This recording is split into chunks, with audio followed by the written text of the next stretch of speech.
Olá, boa tarde. Quinta-feira, 16 de julho de 2020. Está entrando no ar o Boletim Guará. A gente começa o boletim falando do duplo homicídio que tirou a vida do casal de idosos Jesuíno Mendes e Maria da Graça Cordeiro. O crime aconteceu no município de Turiaçu. Muita coisa mudou em relação ao que foi dito ontem, viu? Mas antes de entrar nestas questões, vamos atualizar os fatos. Ontem mesmo foi apresentado um panorama sobre o caso. Em coletiva de imprensa, o secretário de Segurança Pública do Estado, Jefferson Portela, relatou alguns aspectos por trás do caso. Primeiro, vamos conhecer a figura central em torno de tudo. Fábio Cardoso, conhecido como Fabinho. Havia naquela região um cidadão chamado Fábio da Conceição Cardoso. Esse é o nome dele. Natural de lá mesmo. Fábio da Conceição Cardoso, conhecido por Fabinho. Levantamentos apontam uma alta ação criminosa por parte desta pessoa. Um dos comparsas chegava a dizer que ele, não importava a ele se a vítima reagisse ou não, era um ato voluntário seu de lesionar, espancar e atirar nas vítimas. São vários os crimes. E ele tinha um grupo organizado e faccionado, criminoso faccionado, altamente violento. Houve uma ação há alguns dias contra este bando, e as armas do bando foram todas recolhidas em intervenção policial. E isso guarda uma correlação com o fato praticado por eles ontem. Ele tensionava adquirir arma e, por alguma informação qualquer colhida por ele, haveria uma arma de fogo na residência do senhor Jesuíno Cordeiro. Deu para perceber, né? Havia a figura desse Fábio da Conceição, o Fabinho, e por trás de tudo o interesse dele em adquirir armas, porque o bando dele perdeu todas as armas devido à intervenção policial. Segundo o secretário, o crime aconteceu porque Fabinho descobriu que havia uma arma dentro da casa de Jesuíno e Maria da Graça. Ele queria essa arma a qualquer custo. O povoado todo é Nova Caxias, mas a fazenda fica a 2 quilômetros do asfalto, para dentro. 2 quilômetros, sai da estrada de asfalto e após 2 quilômetros há essa fazenda. O senhor Jesuíno trabalhava em reparos em uma cerca, a mais de 100 metros, 100, 200 metros de sua residência. 150 metros, vamos dizer assim, de sua residência, cerca da sua propriedade. Quando foi surpreendido, ele estava trabalhando lá no conserto de uma cerca e foi atingido lá, e lá mesmo ele caiu. Permaneceu lá onde ele estava, a 150 metros da residência. Foi atingido com disparo de arma de fogo e com arma branca também. Um tiro que entrou pelas costas. A arma foi levada. Nesse primeiro momento, do que nós ouvimos, sem formalizar termo de oitiva, lá na casa, esclarecendo. Primeiro momento, nós fomos à fazenda. Depois das 13 horas, nós fomos a Pinheiro. Fomos à fazenda, conversamos com a família, seguimos para o povoado, lá no que eles chamam pista, e conversamos com suspeitos lá. E depois fomos a Pinheiro, onde aprofundamos essa análise que nós estamos narrando aqui, em relação aos que estavam detidos na delegacia. O móvel dele, segundo comentário dos seus comparsas, era adquirir uma pistola que ele acreditava estar naquela casa. Pois bem, pegamos esses dois trechos da coletiva que o secretário de Segurança Pública, Jefferson Portela, realizou ontem à tarde para explicar sobre esse caso, justamente para dar o pontapé. Primeiro apresentando o indivíduo central da questão, o Fábio da Conceição, conhecido como Fabinho, que acabou tombando, foi ele que tombou, viu? Foi ele que acabou morrendo no confronto com a polícia. Achou de desafiar a polícia, se deu mal, acabou tombando. É menos um líder de facção ali naquela região. E colocamos esse outro trecho, o secretário explicando como é que começou esse caso todinho. E aí eu quero, antes de passar para um outro ponto, concluir essa história aqui, que depois que eles, concluindo o que o secretário falou, depois que eles mataram o senhor Jesuíno, eles adentraram o domicílio para então pegar a arma. Só que encontraram a dona Maria da Graça e acabaram tirando a vida dela também. Foi dessa forma que aconteceu a história. E aí eu vou para o outro ponto, que é justamente confrontar com aquilo que nós divulgamos ontem. Porque, gente, fica meio chato. Fica meio chato, às vezes, a gente ter que vir para cá, corrigir uma informação que nos foi passada de uma forma e depois a gente descobre que foi de outra forma. Porque aconteceu coisa parecida com aquele caso aqui da Lagoa da Jansen, que apareceu primeiro um suspeito que ficou detido por cerca de 24 horas, depois se descobriu que não era a pessoa envolvida no caso, e depois apareceu um outro suspeito que confessou a autoria do crime, que tirou a vida do Diogo Campos, o sobrinho neto do ex-presidente da República, José Sarney.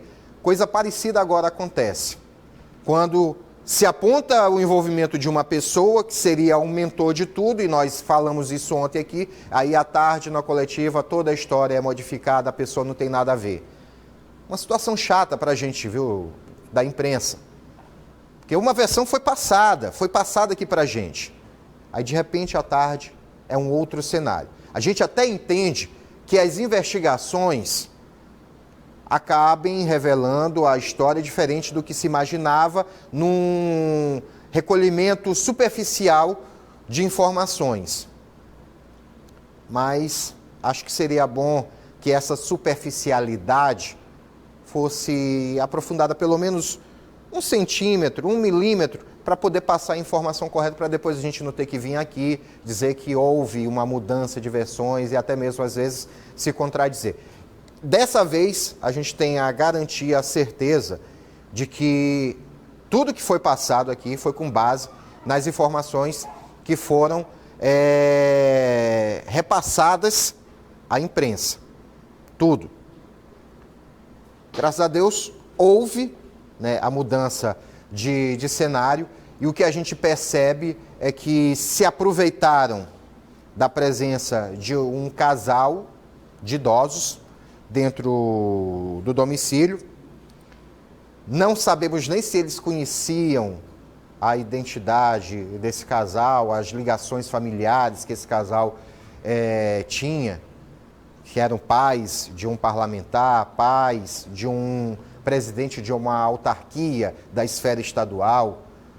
Talvez eles nem soubessem, mas se sabiam, né, resolveram mexer em casa de maribondo, pois se já não é aceitável esse tipo de situação em pessoas que não têm nenhum tipo de ligação com gente do campo político ou que tenha um bom trânsito no meio social, imagine com quem tem, né? Pois conhecido do jeito que é o deputado federal Kleber Verde e também o presidente do ITERMA, o Junho Verde, que é ex-deputado estadual, não tenham dúvidas que haveria, e ainda está acontecendo, um empenho forte para encontrar os envolvidos. Porque até o momento, o que se tem é uma pessoa que tombou, o Fabinho, né? A informação que nós temos é essa, ele acabou morrendo no confronto com a polícia.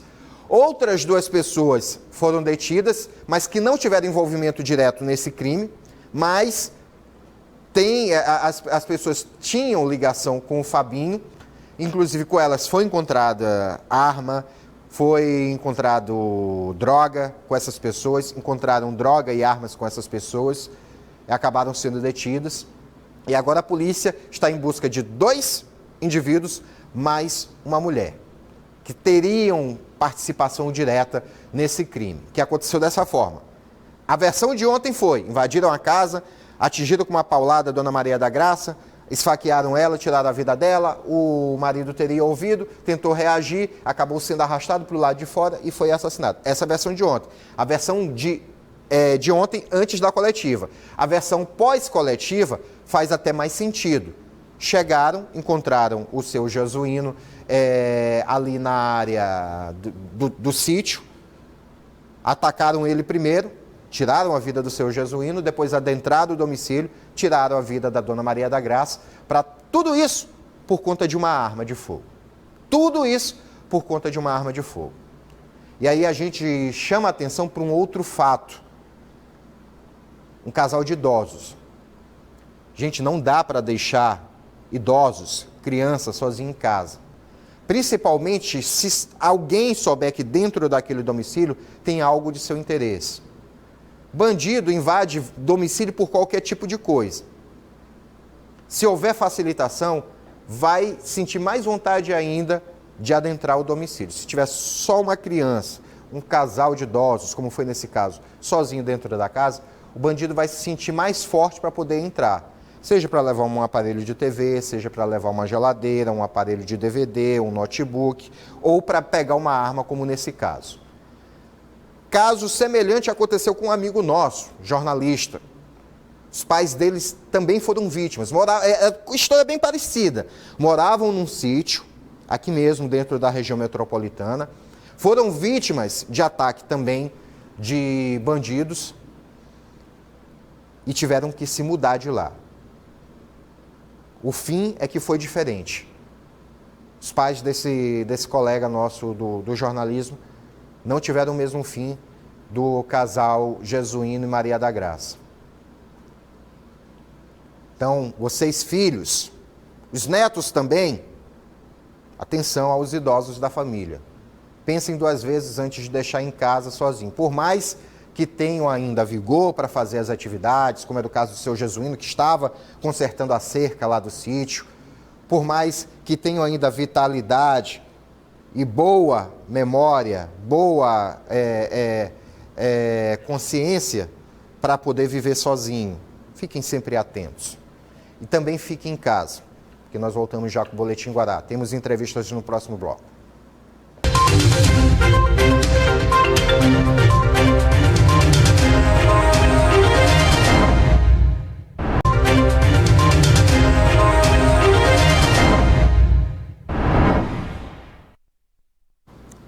De volta ao Boletim Guará e agora aquela pausa para aquela dica importante.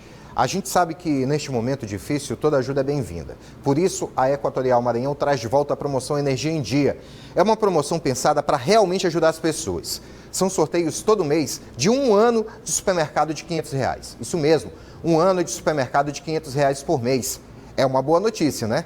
E tem também 2 sorteios mensais de 1 ano de bônus de R$250 para pagar sua conta de energia. E ainda, prêmio extra, 15 casas serão contempladas com 12 mil para a troca de eletrodomésticos e reformas. E no final da promoção tem sorteio de um carro 0 quilômetro. Vou te falar, hein? São prêmios que vêm na hora certa, justo quando todo mundo está precisando. Para participar, basta estar em dia com a Equatorial. Não fique de fora. Faça o cadastro em energiaemdia.equatorialenergia.com.br. Mais do que nunca, neste momento, conte com a energia da Equatorial Maranhão. Na semana passada, o governador do estado, Flávio Dino, sancionou uma lei que determina que os responsáveis por condomínios residenciais no Maranhão, sejam síndicos ou outros, devem denunciar casos de violência doméstica à polícia. Os condomínios já estão se adaptando a esta nova realidade, que tem como objetivo combater a grande onda de violência doméstica existente no estado. As imagens foram gravadas pelos moradores no momento em que uma mulher estaria sendo agredida dentro de um condomínio em São Luís. Tem uma mulher apanhando e a gente não consegue contato com a polícia. O caso aconteceu no mês passado. Casos de violência dentro do ambiente familiar são registrados com frequência. Por isso, a Assembleia Legislativa do Maranhão aprovou uma lei que obriga os condomínios residenciais a comunicar à polícia casos de violência doméstica contra mulheres, crianças e idosos. Com essa medida aprovada, a partir de agora os condomínios serão obrigados a denunciar casos de violência e, se descumprirem, serão advertidos e multados em até R$10 mil. Dados divulgados pela Polícia Civil do Maranhão apontam que 57% dos crimes de feminicídio aconteceram dentro da casa da vítima. 84% foram cometidos por parceiros ou ex-parceiros. Já os índices divulgados pela Agência Brasil revelam que 86% das agressões contra idosos aconteceram dentro dos lares. O mesmo também acontece com crianças e adolescentes, que são agredidos por quem deveria cuidar e proteger essas pessoas vulneráveis. Quem trabalha com a segurança de condomínios avalia que a lei vem com a missão de dar mais segurança e dividir a responsabilidade com todos. Quem vai ser multado é o condomínio, né? A notificação ela pode ser feita tanto pelo morador, como pelo síndico, como também pela administradora. A gente continua no assunto agora, conversando com a Susan Lucena, que é diretora da Casa da Mulher Brasileira aqui no estado do Maranhão. Susan, boa tarde, tudo bem? Boa tarde, João. Boa tarde a todas e a todos. Uma lei necessária, né? Mesmo porque, em alguns casos, já aconteceu da polícia ser acionada para acessar algum condomínio e não permitirem a entrada do carro da polícia nesse condomínio. Aconteceu em dois condomínios de classe média alta aqui de São Luís. Sim. E a gente esteve até com o secretário de Segurança, eles estavam obstruindo a lei porque eles estavam a serviço em cumprimento da lei. Então essa lei vem ainda mais para reforçar, para dizer que a responsabilidade é de todos, né? Então se está acontecendo um caso de violência contra a mulher, é necessário que, ao acontecer, tendo conhecimento, sendo algo de grande repercussão, a mulher está gritando, pedindo socorro, precisa ser acionada a polícia naquele exato momento. Caso se tenha um conhecimento posterior, dado o conhecimento, é preciso encaminhar por escrito, indicando quem é possivelmente essa vítima, quem é esse possível agressor, para que as medidas sejam devidamente tomadas. E aí a aplicação de multa, ela vem para somar na efetividade dessa lei, né? Porque a multa que vai de R$500 a R$10.000 faz com que essas administradoras, que antes de serem multadas vão ser advertidas e etc., elas possam tomar providências. Além de informar nos prédios, é obrigatória a informação nos condomínios da existência dessa lei, né, e dos mecanismos necessários, os números de contato da polícia, passar as informações necessárias para a denúncia nos casos de violência contra a mulher. E é mais uma campanha que se soma a inúmeras campanhas, a campanha Sinal Vermelho que está em voga nesse momento, do Sim. Tribunal de Justiça. Então, quanto mais ações a gente tiver, mais mecanismos a gente vai ter de enfrentar essa violência que já é desenfreada e que nesse período de pandemia, ela tem um terreno fértil para esse aumento. Ficou mais escancarado? Se revelou um pouco mais esse tipo de situação? No período da pandemia, a nível nacional, a gente vê uma redução do número de denúncias, o que não reflete que houve uma diminuição do número de violências. Sim. A gente, na verdade, o que tem se demonstrado é que houve um aumento, tanto é que esse gargalo das não denúncias nesse período, nesse mês de junho e julho, a gente tem um aumento de todos os números de denúncias, de medida protetiva, de tudo, o que demonstra que esses casos de violência, naquele momento, eles acabaram não sendo denunciados, mas estão sendo denunciados agora. Embora, por exemplo, a gente pode fazer hoje boletim de ocorrência online, delegaciaonline.ssp.ma.gov.br, e pode fazer o boletim e o pedido de medida protetiva online. Ótimo. Então, outros mecanismos foram proporcionados para garantir o acesso às leis, à proteção da mulher. Tá certo. Susan, quero te agradecer a presença aqui, justamente explicando esses detalhes, de que forma que a lei vem para ajudar a contribuir. A gente, inclusive, tem exemplos de casos que já aconteceram. Na semana passada mesmo, eu ouvi um relato no final de semana de um caso que aconteceu em um condomínio parecido, coisa de briga de casal por conta de um familiar. São nesse tipo de situações que a lei acaba ajudando, né? Exatamente. 2 domingos atrás, eu recebi uma ligação de pessoas que estavam acionando a polícia e que a polícia não estava chegando. Sim. Fiz contato com o Coronel Augusta, Coronel Luongo, com o CIOPS, e o que eles informaram? Que a patrulha estava indo até lá e o condomínio não estava permitindo a entrada, né? E aí a orientação é, inclusive, que caso volte a acontecer, que essa pessoa seja detida porque ela está obstruindo a lei, ela está obstruindo o acesso à justiça, o acesso a direitos. Então, a gente tem toda essa preocupação, sempre muito diálogo com todos os órgãos, Secretaria de Segurança, Secretaria de Estado da Mulher, Ministério Público, Defensoria, Tribunal de Justiça, porque é a atuação conjunta que a gente vai conseguir ter um resultado real na diminuição dos casos de violência contra a mulher. É isso aí, inclusive com a participação você, cidadão, contribuindo, denunciando esse tipo de situação. Suzy, queria agradecer a tua presença aqui mais uma vez na TV Guará para poder esclarecer, voltar outras vezes também para a gente poder discutir outras questões relacionadas a esses temas e também falar de números bons, né? Que a gente é sempre bom destacar isso. Não dá para ver, mas eu estou sorrindo e eu agradeço. É sempre a oportunidade da gente estar passando mais informações para que as mulheres saibam que elas não estão sozinhas e que essa luta é de todos e de todas para que a gente possa mudar a realidade da nossa sociedade que muito mata e maltrata as nossas mulheres. Tá certo. Gente, nós vamos ao intervalo comercial, eu volto já já com mais Boletim Guará. Tinha que aproveitar a entrevista aqui, explorar um pouquinho mais. A gente sabe que o tempo é curto, mas nem que seja para voltar só para me despedir, a gente vai agora para o intervalo comercial. Daqui a pouquinho tem mais Boletim Guará.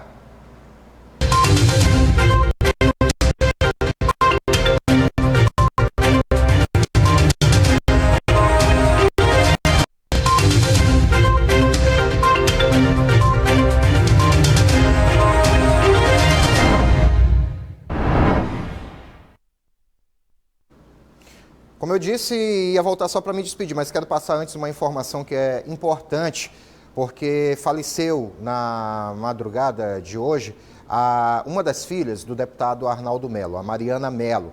Ela estava fazendo um tratamento de saúde e acabou sendo acometida por uma parada cardíaca por volta das 3 horas da madrugada em casa.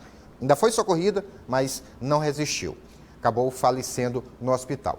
O Boletim Guará desta quinta-feira fica por aqui. Eu volto amanhã às 6 horas da manhã na Rádio Guará com o Café com Beiju. Aqui, 12:30, depois do Esporte Guará. Uma ótima tarde a todos. Paz e bem.